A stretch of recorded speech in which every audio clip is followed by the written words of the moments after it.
Your kitchen probably has more gadgets than an Amish farmhouse, yet their food still tastes better. That's the strange part.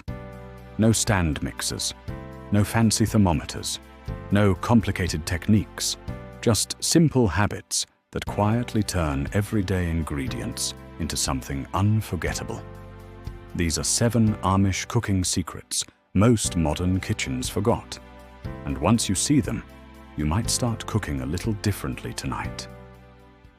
A few years ago, I visited a small Amish market in Pennsylvania. Nothing flashy.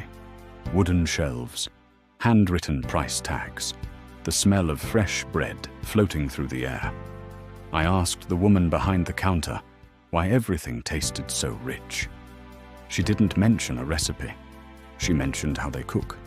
Not faster, not more complicated, just slower, more deliberate, and surprisingly frugal. Over time, I noticed the same patterns showing up again and again in Amish kitchens. Small habits that modern cooking quietly replaced with shortcuts. Today I want to walk you through 7 of those secrets, and they're simple enough that you can try every one of them at home. Before we start, look at the ingredients most Amish kitchens rely on every day. They're not exotic.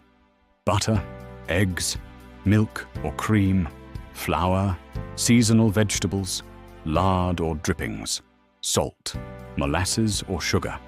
That's the backbone of countless Amish recipes. The real magic isn't the ingredients, it's what they do with them. Secret number 1. Low heat is the default. Most modern kitchens cook too hot.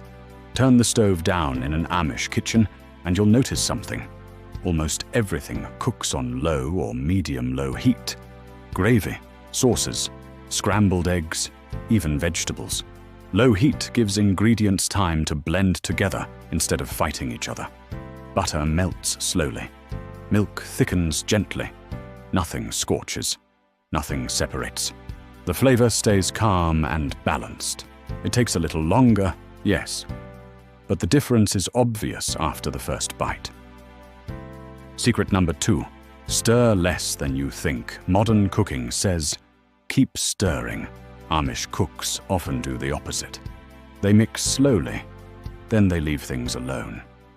Too much stirring can toughen dough, break delicate sauces, and flatten flavors. In an Amish kitchen, you'll see a wooden spoon move slowly through a bowl, maybe 10 or 15 turns, and then it stops. The batter rests. The ingredients settle. Sometimes the best thing you can do for a dish is simply let it sit. Secret number 3. Cook with yesterday's flavor. Nothing gets wasted. Leftover bacon grease becomes cooking fat for potatoes. Roast chicken drippings become gravy the next morning. Vegetable scraps go into soup stock. This builds layers of flavor you can't get from bottled oils. A simple skillet of fried potatoes suddenly tastes rich and deep because it's carrying a little memory of yesterday's meal. That's frugal cooking doing double duty, saving money and improving flavor. Secret number 4. Salt at the end. This one surprises people. Many Amish cooks wait until the final stage before adding most of the salt. Salt early, and ingredients release moisture too fast.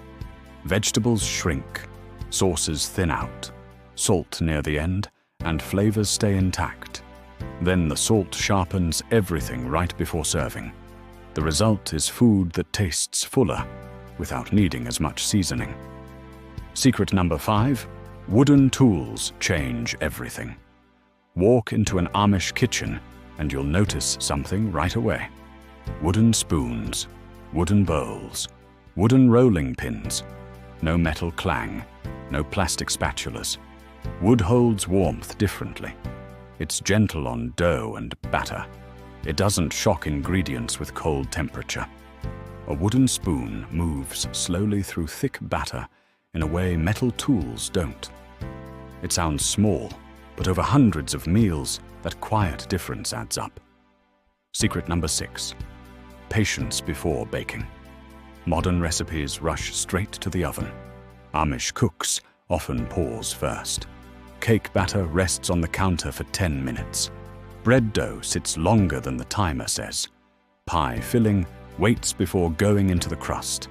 That rest time allows flour to hydrate, sugars to dissolve, and air bubbles to settle. When it finally bakes, the texture turns softer and more even. No special ingredient required, just patience. Secret number 7. Simple ingredients, better balance. Instead of piling on spices, Amish cooking often relies on just a few ingredients balanced carefully. Butter for richness, cream for smoothness, a small splash of vinegar or lemon to brighten everything. Sometimes just one drop. That tiny bit of acidity cuts through heavy flavors and wakes up the entire dish. You don't taste the vinegar itself. You just notice the food tastes alive. Put those 7 habits together and something interesting happens. Simple food suddenly tastes deeper. Mashed potatoes feel creamier. Gravy becomes smoother. Bread smells richer when it comes out of the oven, and the ingredients didn't change at all. Just the way they were treated. Slower heat, less stirring. A little patience. Small choices that quietly transform the meal. One Amish baker once said something that stuck with me. Food listens. Meaning this: if you rush it, force it, or overwork it, the result shows. But if you handle it gently, give it time, and keep things simple, the ingredients do most of the work themselves.